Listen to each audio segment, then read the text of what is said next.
ভাই তুমি কি ঢাকায় আছো? হ্যাঁ, আমি ঢাকাতে আছি। আচ্ছা, তাহলে আমাদেরকে আমরা এর আগের দিন ক্লাসে যতটুকু শিখছিলাম সেটা হলো কমেন্টস পর্যন্ত শিখছিলাম মনে হয়। তো আজকে আমাদের ওইটার পর থেকে শুরু হবে। আর তো সেম কাজ এর আগে আমরা যেভাবে করছি, আজকে তাহলে একটা ক্লাস 3 নামে ফোল্ডার নেই। ক্লাস 3 ক্লাস 3 নামে একটা ফোল্ডার নিয়ে এটার মধ্যে একটা ফোল্ডার নিতে হবে, সেটা হলো যে ইন্ডেক্স ডট html। তো তারপর আমাদেরকে এটা ওপেন করার লাগবে কোড এডিটরে।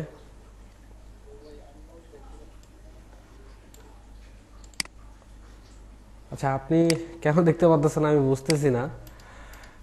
এখনো কি দেখতে পাচ্ছেন না?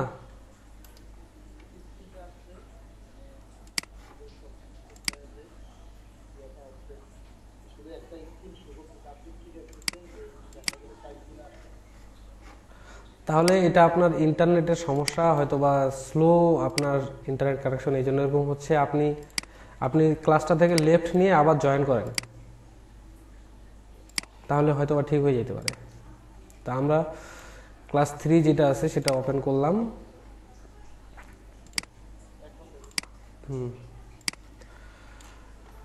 ক্লাস 3 ওপেন করে আমাদের যে ফাইলটা আছে, এটা জুম করে দিছি কিন্তু দেখো,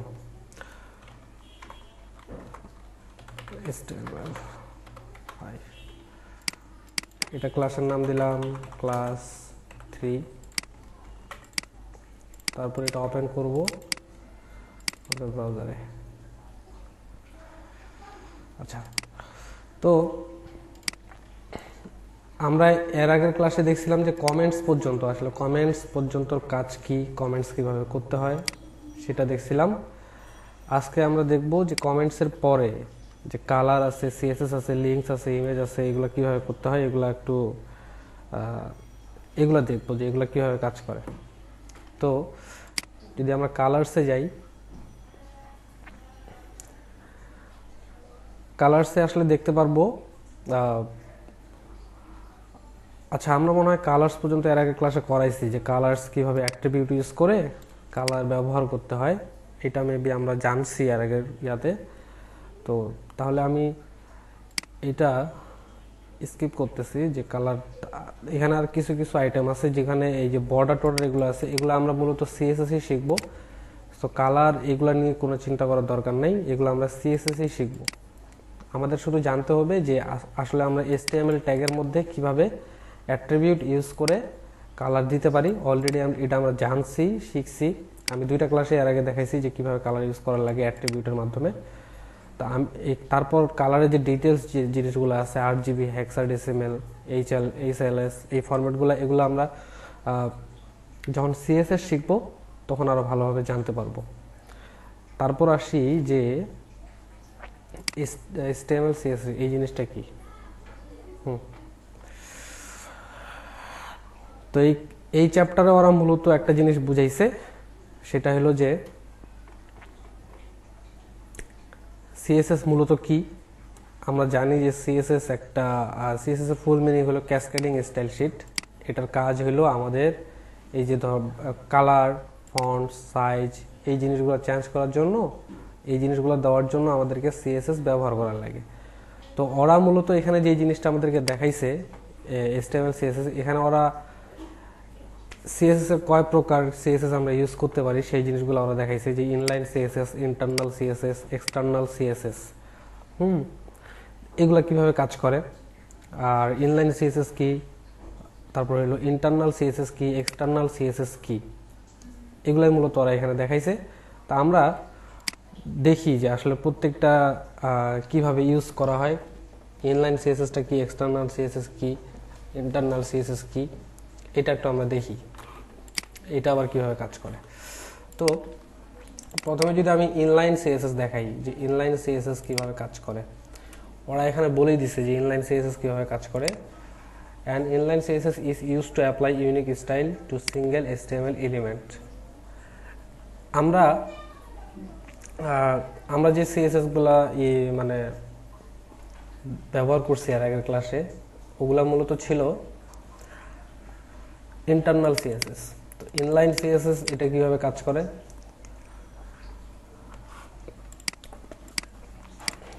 যেমন এই যে following the following example says to text color h1 element blue and text color, এই যে ট্যাগের মধ্যে যে কালারগুলো ইউজ করছি, ট্যাগের মধ্যে যে অ্যাট্রিবিউট ইউজ করে কালার টালার, এই যে অ্যাট্রিবিউট তারপর ভ্যালুগুলো দিছি, হ্যাঁ, তো এগুলাকে মূলত বলা হয় ইনলাইন সিএসএস।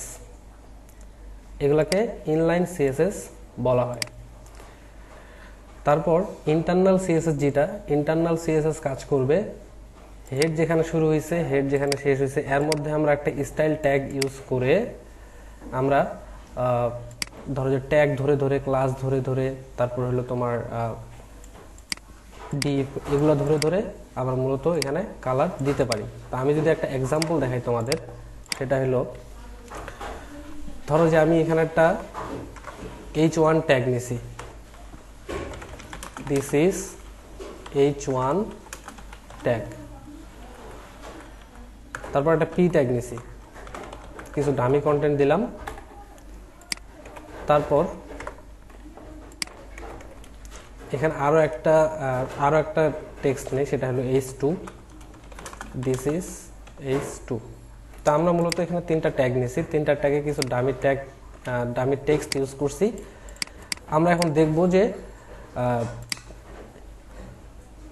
ইনলাইন সিএসএসটা কিভাবে কাজ করে। ধরো যে আমরা চাচ্ছি যে এই h1 একটা কালার দিতে, ট্যাগের মধ্যে আমরা ট্যাগের মধ্যে যে সিএসএস গুলো ইউজ করি সেটাকে মূলত বলা হয় ইনলাইন সিএসএস। আর ইন্টারনাল সিএসএস কিভাবে কাজ করে, ইন্টারনাল সিএসএস কাজ করে মানে হেড যেখানে শুরু হয়েছে হেড যেখানে শেষ হয়েছে তার মধ্যে আমরা একটা স্টাইল ট্যাগ নিয়ে যেখানে যে সিএসএস গুলো দেই এগুলাকে মূলত বলা হয় ইন্টারনাল সিএসএস। এক্সটার্নাল সিএসএস হইল একটা নির্দিষ্ট ফাইল কল করে আমরা ওই ফাইলটার মধ্যে সিএসএস লিখব। প্রত্যেকটা যদি আমরা এক্সাম্পল বুঝতে চাই, ধরো যে আমি এই h1 একটা কালার দিতে যাচ্ছি, এখন এখানে একটা স্টাইল নিয়ে এখানে প্রপার্টি দিব, ভ্যালু দিব সিএসএস এর। ধরো যে এটা আমি কালার ইউজ করতে চাই, স্টাইল কালার রেড দিলাম। যদি এখন আউটপুট দেখি এখানে এই যে আমাদের এখানে কালারটা চেঞ্জ হয়ে গেছে। তো সহজ কথায় বলতে গেলে বোঝা যায় যে ট্যাগের মধ্যে আমরা যে সিএসএস গুলা ইউজ করি সেগুলাকে মূলত বলা হয় ইনলাইন সিএসএস। ট্যাগের মধ্যে HTML ট্যাগের মধ্যে আমরা যে সিএসএস গুলা ইউজ করি এগুলাকে মূলত বলা হয় ইনলাইন সিএসএস। আর আরেকটা জিনিস আছে যেটা হলো ইন্টারনাল সিএসএস, সেটা হলো কিভাবে কাজ করে। যদি আমরা এখানে যাই, দেখো আমি জিনিসটা কিভাবে করতেছি, হেড যেখানে শেষ হয়েছে সেখানে একটা HTML, এখানে একটা স্টাইল ট্যাগ নিব, স্টাইল ট্যাগ দিলাম, স্টাইল ট্যাগ শেষ করলাম। আমি যদি এখন এই যে p তে একটা ব্যাকগ্রাউন্ড দিতে যাচ্ছি, যদি আমি এই জিনিসটা দিতে চাই তো এখানে p নিতে হবে, সেকেন্ড ব্র্যাকেট ক্লোজ, তারপর এখানে যদি আমি দেই যে ব্যাকগ্রাউন্ড কালার দিলাম রেড,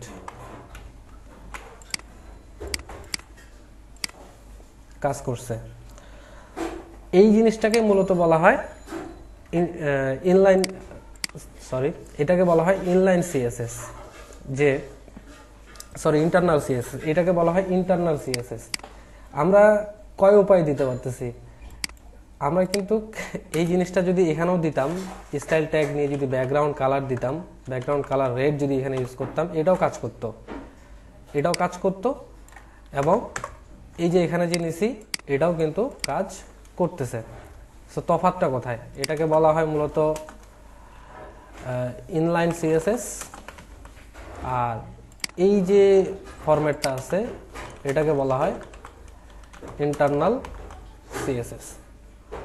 ইনলাইন সিএসএস আমরা ট্যাগের মধ্যে ইউজ করব, আর ইন্টারনাল সিএসএস যদি আমাদের কোনো সময় ইউজ করার লাগে তাহলে আমরা হেড যেখানে শুরু হয়েছে হেড যেখানে শেষ হয়েছে তার মধ্যে একটা স্টাইল ট্যাগ নিয়ে এটার মধ্যে প্রপার্টি ভ্যালু দিব, তাহলে কাজ করবে।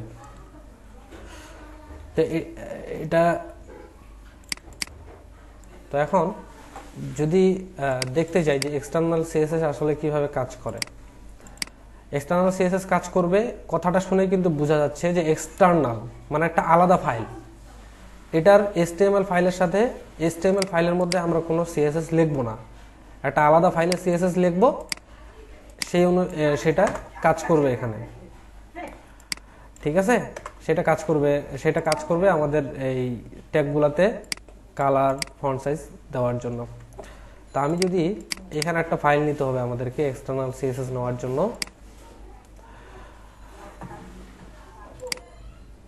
আমাদেরকে এক্সটার্নাল সিএসএস ইউজ করার জন্য একটা ফাইল নিতে হবে HTML ফাইলের মতো। আমি এটা যদি রিনেম করি F2 দিয়ে, তারপর এটা নাম দিলাম যে style.css এর ফরম্যাট হলো CSS, যে কোনো নাম দিয়ে ফরম্যাটটা হবে CSS। এখন এই যে ফাইলটা নিলাম, CSS যে ফাইলটা নিছি, এই ফাইলটাকে আবার আমাদের HTML ফাইলের সাথে কানেক্ট করানো লাগবে। এটা কিভাবে কানেক্ট করতে হবে এখানে বলেই দেওয়া আছে। আমি যদি যাই লিঙ্ক দিয়ে একটা রিলেশন দেওয়া হয়েছে, রিলেশন দেওয়ার পরে আমরা যেরকম এ ট্যাগে যেভাবে মানে এ নামে একটা ট্যাগ ছিল, ওইটার মধ্যে আমরা রেফ ইউজ করতাম। তো ওই রেফ ইউজ করার পর তারপর ওখানে ডাবল কোটেশনের মধ্যে যে লিঙ্কটা দিতাম, সেই লিঙ্কটাতে আমরা চলে যাইতাম। ঠিক এটাও হলো সেই রকমই, জাস্ট আমাদেরকে কি করতে হবে, এখানে একটা লিঙ্ক নিতে হবে, লিঙ্ক, তারপর রিলেশন কি হবে, স্টাইল শিট, রিলেশন হবে স্টাইল শিট। আর আমাদের যে ফাইলটা ছিল, এই ফাইলটা হলো style.css নাম। আমি ফাইলটার নামটা কপি করি, Ctrl+C দিয়ে কপি করলাম, এইখানে আসে href দিয়ে যা শুধু ফাইলটার নাম ছেড়ে দেবো এখানে। তাহলে আমাদের এক্সটার্নাল যে CSS ফাইলটা আছে, এটা আমাদের HTML এর সাথে কানেক্ট হয়ে গেল। কিভাবে চেক করব, Ctrl+S দিয়ে আমি এখানে রিলোড দেই, রিলোড দিয়ে Ctrl+U করি। Ctrl+U করলে দেখতে পারবো যে এখানে আমাদের এটা কানেক্ট হয়েছে কিনা নাই। জাস্ট এই যে style.css যে নামটা আছে, এটার উপরে একটা ক্লিক করবা। যেহেতু আমাদের এখানে এখন কোনো কোড নাই, সো কোনো কিছু শো করতেছে না। আমি যদি এখানে একটা কোড দেই, ধরো যে বডিতে মার্জিন 0, প্যাডিং 0 দিলাম, Ctrl+S, এটা দিয়ে তারপর আবার ভিউ পেজ সোর্স করবা, রাইট বাটন ক্লিক করে ভিউ পেজ সোর্স করবা, কিংবা Ctrl+U চাপলেও হয়ে যাবে। দেখো, এই যে দেখো, আমি যে এই ফাইলটার মধ্যে যে লেখাগুলো লিখছি, বডিতে যে মার্জিন 0, প্যাডিং 0 যে ইউজ করছি, এটা কিন্তু এখানে দেখা যাচ্ছে। তাহলে আমরা বুঝতে পারবো কি যে আসলে আমাদের CSS ফাইলটা HTML এর সাথে কানেক্ট হয়েছে। এটা বারবার চেক করে নিবা, কারণ এটা যদি তোমার লিঙ্ক না হয়, এটা যদি তোমার যে CSS ফাইল ফোল্ডারটা যদি এটার সাথে লিঙ্ক না হয় বা কানেক্ট না হয়, তাহলে কিন্তু এখানে যে CSS গুলো লিখবা একটাও কিন্তু কাজ করবে না। তো এখন একটা মজার জিনিস দেখো, যেমন আমরা এখানে স্টাইল দিছি, পি দিছি, হ্যান ত্যান, আমি এগুলো সব কাটে দিই, এগুলো কিচ্ছু রাখবো না, আমি কিছু রাখবো না। এটার মধ্যে যে CSS টুকু দিছি এটাও রাখবো না। আমি চাচ্ছি যে এখানে যে CSS গুলো লিখবো কাজ করবে ওখানে। তো আমাদের এখানে কি ট্যাগ আছে, h1 নামে একটা ট্যাগ আছে। আমি h1 ট্যাগটাকে ডিরেক্ট এখানে নিই, h1 নিয়ে এখানে দিব ব্যাকগ্রাউন্ড কালার দিলাম ব্ল্যাক, আর কালার দিলাম হোয়াইট। ঠিক আছে, দেখি তো কাজ করতেছে কিনা নাই।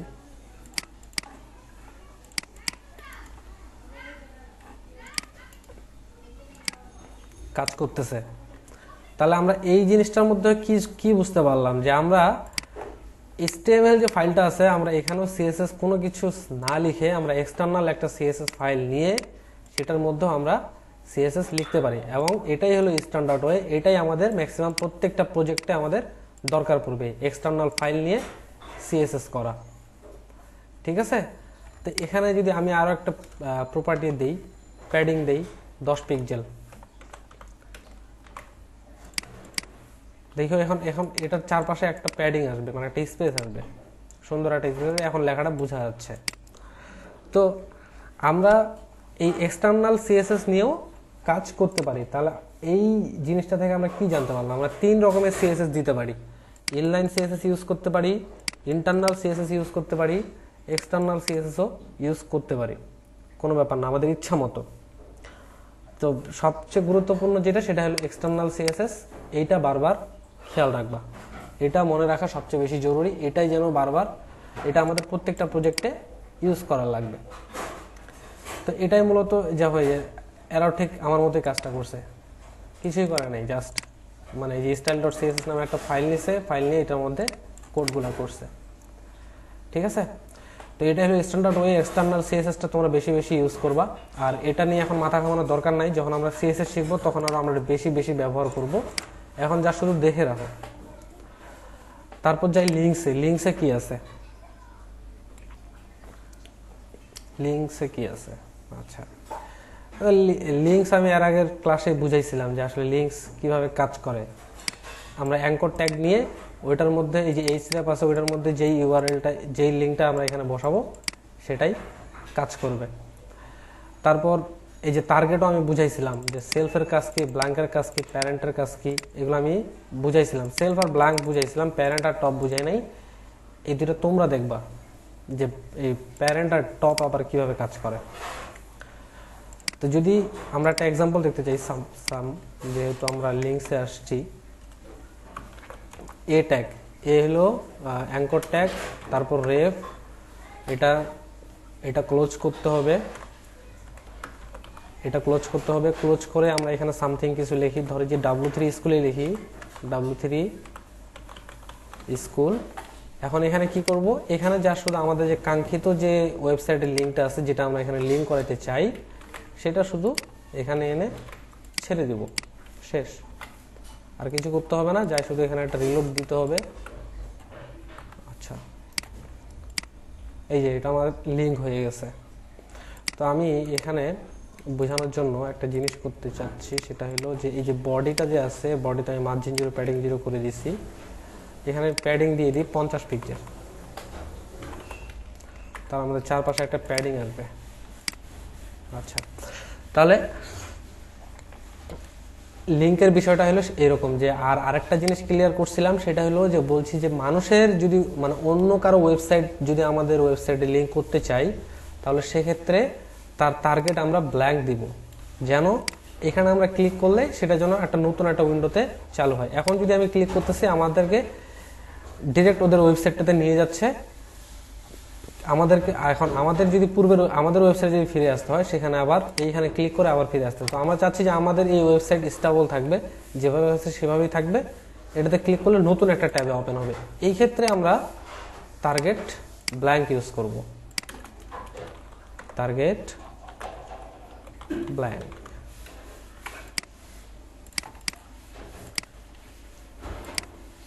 হ্যাঁ, এটাই মূলত লিঙ্কের কাজ। লিঙ্ক আমরা এইভাবে করব। দেখি এখানে আরো নতুন কিছু জিনিস আছে নাকি। আচ্ছা, হ্যাঁ বলো। তো আমাদের টার্গেট ব্ল্যাঙ্ক বা টার্গেটগুলো কিভাবে কাজ করবে, সেটা আমরা মানে এখান থেকে দেখতে পারবো যে আসলে কিভাবে কাজ করবে টার্গেট। তারপর এখানে আরো একটা জিনিস আছে, সেটা হলো যে এই যে লিঙ্ক টু ইমেইল, এটা খুব দরকারি একটা জিনিস। ধরো যে অনেক সময় দেখবা যে ওয়েবসাইটগুলোতে ইমেইল দেওয়া থাকে, ইমেইল দেওয়া থাকে, ইমেইলে ক্লিক করলে আমাদের একটা জায়গায় নিয়ে যায়। তো এই জিনিসটা আমরা কিভাবে করতে পারি? আমি যদি এখন ধরো যে এখানে আরো একটা এ নামের ট্যাগ নেই, অ্যাঙ্কর ট্যাগ নেই আরেকটা, আমি এটা দ্রুত করতেছি।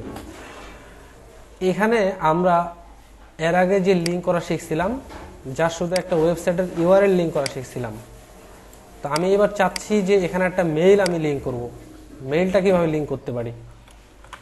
মেইল টু লিখবো। এখানে মেইল টু লিখে যে মেইলটা আছে, ধরো যে আমি চাচ্ছি যে আমার মেলটাই আমি এখানে ইউজ করি, shubhoislam73@gmail.com। এখানে কি দিব, যা শুধু লিখে দিব যে মেল মি। তো এখানে ঘটনাটা কি ঘটবে,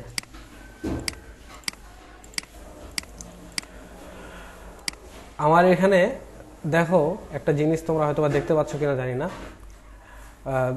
এই যে মেল মি লেখাটার উপর যখন আমি ক্লিক করতেছি তখন এখানে আমার একটা জিনিস দেখাচ্ছে, মেইল টু shubhoislam73@gmail.com। এটা কিন্তু এখানে ভিজিবল না, কিন্তু এখানে দেখাচ্ছে, এটা কিন্তু ওই ফাংশনে কাজ করবে। তো সেক্ষেত্রে আমরা কি করতে পারি, আমার এখানে অলরেডি কোনো ডিফল্ট মেইল সেট আপ করা নেই, এই জন্য এটা আসতেছে না। যাদের যাদের সেট আপ করা আছে এখানে ক্লিক করলে ডিরেক্ট আমাদেরকে একদম মেইলের ইনবক্সে নিয়ে যাবে, বা স্যান্ড মেইলের যে মানে কম্পোজ মেইল যে করি সেখানে আমাদেরকে নিয়ে যাবে। তখন শুধু যাই আমরা আমাদের মেইল দিয়ে সুন্দরভাবে যোগাযোগ করতে পারবো। এটা হলো মেইল লিঙ্কিং এর কাজ, একটা মেইল কিভাবে লিঙ্ক করতে পারি। তারপর বাটন লিঙ্ক, এগুলো সিম্পল, বাটন ওই আগের মতোই কাজ করবে। ধরো যে এটা শুধু বাটন ট্যাগটা কিভাবে বাটন ট্যাগ দিয়ে হয়, এটা ধরো যে আমি একটা বাটন নামে একটা ট্যাগ আছে, বাটন নামে একটা ট্যাগ আছে, এখানে দিলাম যে বাটন। আমরা এটার মধ্যেও লিঙ্ক করতে পারি। এরা কিভাবে করছে, বাটন নামে একটা ইয়া নিছে, আর এখানে দেখি রেফ google.com দিলাম, দেখি হচ্ছে কিনা নাই।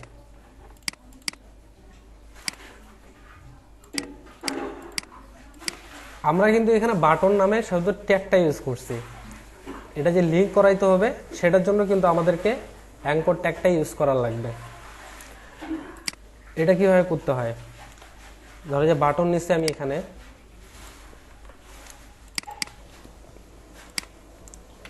বাটন নিয়ে এটার মধ্যে আবার নেওয়ার লাগবে, আর এটার মধ্যে আমাদেরকে দিতে হবে টেক্সটটা, আর এটার মধ্যে দিতে হবে আমাদের যে ওয়েবসাইটের লিঙ্ক আছে সেটা। এখানে ঘটনাটা কি ঘটবে একটু দেখো, পূর্বে আমরা যেই লিঙ্কগুলো করছি এগুলো কিন্তু নর্মাল টেক্সট, এগুলা সিম্পলি নর্মাল কিছু টেক্সট, আর কিছু না, এখানে শুধু নর্মাল টেক্সট। তা আমরা অনেক সময় ওয়েবসাইটে দেখা যায়, যেমন এই যে এটা দেখা যাচ্ছে, এটা কিন্তু একটা বাটন টাইপ। আমাদের অনেক সময় বাটনের মতো জিনিসগুলো তো লিঙ্ক করাইতে হইতে পারে, সেক্ষেত্রে আমরা এই যে বাটন ট্যাগটা ইউজ করে এটার মধ্যে আমাদের যে এই যে অ্যাঙ্কর ট্যাগটা আছে এটা দিয়ে আমরা কাজ করতে পারি। এটা কিভাবে করতে হয়, ধরো যে বাটন ট্যাগটা প্রথমে নিবা, বাটন ট্যাগটা নিয়ে তারপর যে নামে যে ট্যাগটা আছে আমাদের অ্যাঙ্কর ট্যাগটা নিবা, শেষ করবা, এবং এটার মধ্যে টেক্সটটা দিবা যে আই অ্যাম বাটন। তারপর কিভাবে লিঙ্ক করতে হয়, সেম আগের মতো এর মধ্যে href নামে ট্যাগটা নেওয়ার লাগবে, নিয়ে আমাদের যে ওয়েবসাইটের কাঙ্ক্ষিত ইউআরএল সেটা আমাদেরকে এখানে বসাইতে হবে। এখন আমরা যদি চাই যে এটা টার্গেট ব্ল্যাঙ্ক থাকবে, অন্য নতুন ট্যাবে চালু হবে, আমরা এটাও এখানেও করতে পারবো, কোনো সমস্যা নেই, আমাদের ইচ্ছা মতো টার্গেট ব্ল্যাঙ্ক দিয়ে দিলাম। যাই একটা রিলোড দেই, আই অ্যাম বাটন ক্লিক করলাম, আমাদেরকে আলাদা পেজে নিয়ে যাচ্ছে।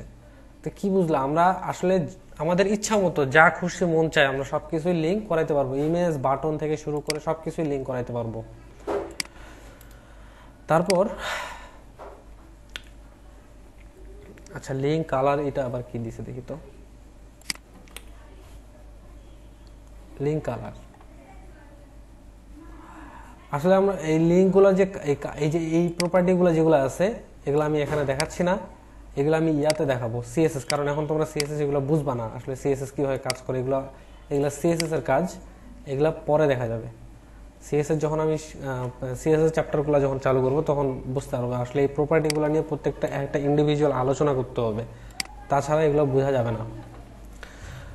তারপর বুকমার্কস, এটা কি, এটা দেখি, বুকমার্কস, আচ্ছা, সাবমিট অ্যান্সার।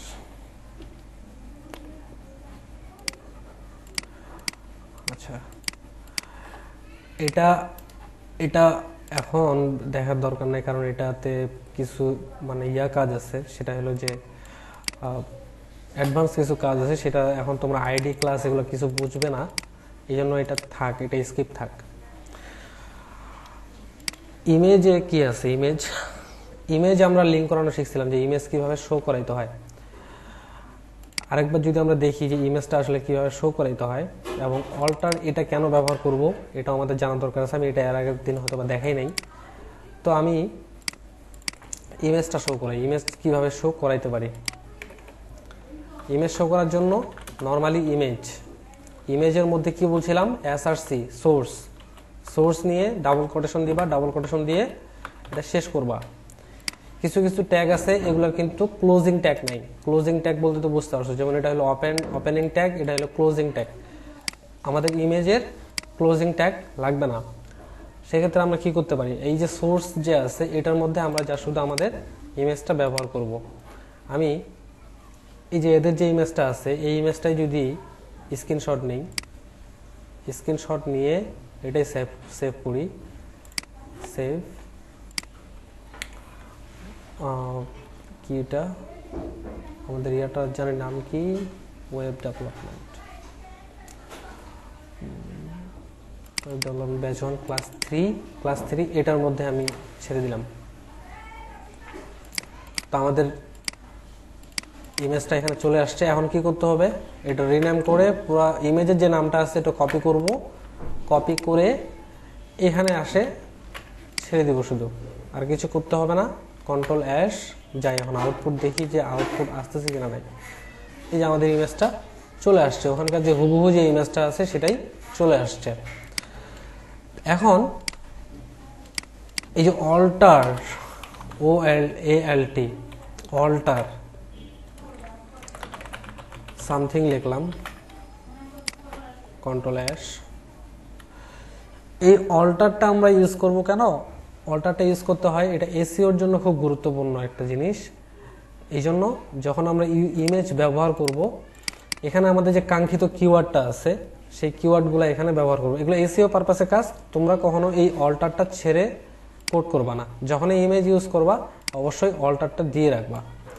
এখানে ধরো যে কিছু কিছু সময় পার্সোনাল কিছু ইমেজ ব্যবহার করতে পারো, সেক্ষেত্রে তোমার নামটাই দিয়ে দিবা, শুভ ইসলাম, এটাই আমার কিওয়ার্ড। এটা হলো স্ট্যান্ডার্ড ওয়ে। এই জন্য অনেক সময় আমরা অল্টারটাকে ছেড়ে কাজ করি। আসলে ইমেজ পর্যন্ত দিলে কিন্তু ইমেজ আসতেছে, সেক্ষেত্রে কিন্তু আমাদের অল্টারের দরকার হয় না, কিন্তু তারপর আমরা অল্টারটা দিব। এটা একটা স্ট্যান্ডার্ড ওয়ে এবং এসইওর জন্য অনেক কার্যকরী। এই জন্য আমরা এসইওর জন্য খুব কাজে দেয়, ঠিক আছে? এসইওর জন্য, কিংবা তুমি ইমেজটা কেন ইউজ করতেছো সেটাও তুমি এখানে লিখে দিতে পারো, লিখে রাখতে পারো। এটা আসলে ওয়েবসাইটে শো করবে না, এটা হিডেন, এটা অনলি তুমি দেখতে পারবা, কোডার দেখতে পারবে, ঠিক আছে? আচ্ছা, এই এখানে দেখো যে গার্লস ইন জ্যাকেট, ধরো যে এই যে ইমেজটা, প্রথম ইমেজটা ওরা কি বলছে, ইটালিয়ান ট্রুলি, এটা মানে ঐতিহ্যবাহী স্থাপনা, এটা ওরা এখানে নামটা দিয়ে বুঝাইছে যে আসলে এটা এটা। তারপর এই মেয়েটা জ্যাকেট পরে আছে, এই জন্য ওরা এখানে বলছে গার্লস ইন জ্যাকেট। তারপর ফ্লাওয়ার ইন চায়না, এই যে ইমেজ, মানে ইমেজটা কি পারপাসে তুমি ব্যবহার করছো এই জিনিসটা বোঝার জন্য মূলত তোমার এটা লাগবে, ঠিক আছে? এই জন্য এটা ব্যবহার করবা, ছেড়ে দিবা না। তারপর আর এখানে তেমন কিছু নেই। আমরা এখানে ওই যে স্টাইলও ব্যবহার করতে পারি। অলরেডি মনে হয় কে জানি স্টাইল ব্যবহার করছে ইমেজের মধ্যে। এই আমরা স্টাইল অ্যাট্রিবিউটটা নিয়ে আমরা স্টাইল ইমেজের মধ্যে স্টাইল দিতে পারি। ধরো যে আমি যদি এখন এই যে ইমেজটা আছে স্টাইল, এখানে চাচ্ছি যে আমি বর্তমানে ইমেজটা অনেক বড় আছে, এটা একটু ছোট করতে চাই, একটা নির্দিষ্ট একটা ফিক্সড হাইট দিতে চাই, সেক্ষেত্রে আমরা এখানে দিতে পারি উইথ দিলাম 200 পিক্সেল, হাইট দিলাম 200 পিক্সেল।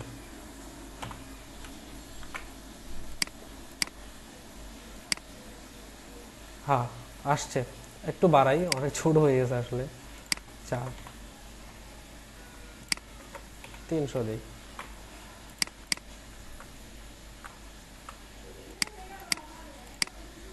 আসছে। তা আমরা এই যে কিছুক্ষণ আগে যে ইনলাইন সিএসএস শিখছি, ইন্টারনাল সিএসএস শিখছি, এক্সটার্নাল সিএসএস শিখছি, এগুলা কিন্তু এখানেও ব্যবহার করে আমরা কাজ করতে পারি। এগুলা যা শুধু এক্সাম্পল দেখানো হয়েছে যে আসলে এগুলা কিভাবে কাজ করে, আমরা এইভাবে ব্যবহার করতে পারি। কিন্তু আমি যদি আরেকটা জিনিস চাই এখানে, যে এখানে আমি সিএসএসটা দিব না, আমাদের এখানে তো বর্তমানে একটা ইমেজেই আছে, এটা আমি এক্সটার্নাল সিএসএস এর মধ্যে যাই কোড মানে দিতে যাচ্ছি, সিএসএস দিতে যাচ্ছি, আমরা এখানেও দিতে পারবো হাইট 300 পিক্সেল, উইথ 300 পিক্সেল। ঠিক আছে, অবজেক্ট ফিট নামে একটা প্রপার্টি আছে, সেটাও কভার দিয়ে দিই, তাহলে 4-5 থেকে সমান আসবে। ঠিক আছে, অবজেক্ট ফিট দেওয়ার জন্য আমাদের মানে কভার হিসেবে দেখাচ্ছে ইমেজটা। তা আমরা সিএসএস বিভিন্নভাবে ব্যবহার করতে পারি।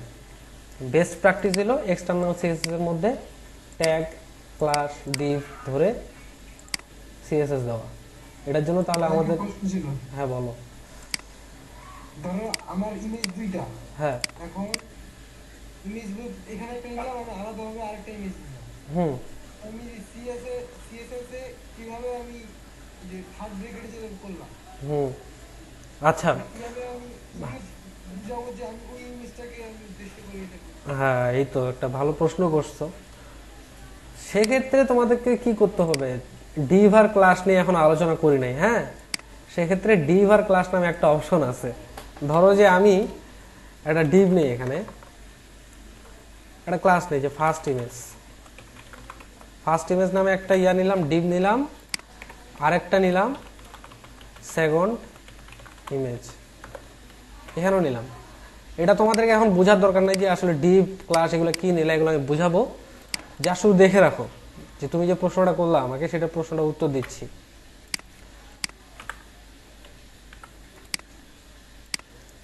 দেখো আমাদের এখানে অলরেডি দুইটা ইমেজ আসছে, দুইটা ইমেজ নিছি, আর ইমেজ ট্যাগটা ইউজ করার জন্য এভাবে আসছে। তো আমি এখন চাচ্ছি যে দুইটা ইমেজে দুই রকমের স্টাইল আমি ব্যবহার করব।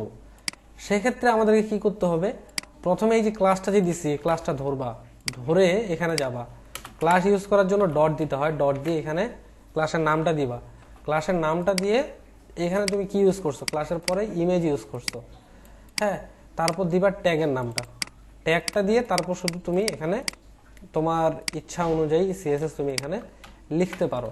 আমি যদি এখন আউটপুটটা দেখি, দেখবা যে এই ইমেজটাতে সিএসএস পাবে, এই ইমেজটাতে সিএসএস পাবে না। ঠিক আছে, এইভাবে করে ধরো যে একটা ওয়েবসাইটের মধ্যে অনেকগুলো H2 থাকতে পারে, অনেকগুলো P থাকতে পারে, অনেকগুলো ইমেজ থাকতে পারে। এই জন্য আমরা নেক্সটে যখন যখন ভালো ভালো মানে অ্যাডভান্স কাজগুলোতে যাব, তখন আমরা এইরকম ক্লাস আইডি নিয়ে আমাদের তোমার যে এলিমেন্টগুলো বা ট্যাগগুলো আছে, যেই জিনিসগুলো দরকার সেই অনুযায়ী বসাবো এবং ওই অনুযায়ী সিএসএস লিখবো। এখনই জানার দরকার নাই, যা শুধু এটা দেখে রাখো যে আসলে কিভাবে কাজ করে। তারপর এটা গেল ইমেজের চ্যাপ্টার, ইমেজ কিভাবে কাজ করে, কিভাবে আমরা সিএসএস দিতে পারি, ওগুলাই দেখাইছে, আর কিছু দেখাই নাই। ইমেজ ম্যাপ, ব্যাকগ্রাউন্ড ইমেজ, এগুলো সব সিএসএস এর হিসাব কিতাব। তো আমি ক্লাসটা অনেক বড় হয়ে যাচ্ছে, এটা একটু বন্ধ করি।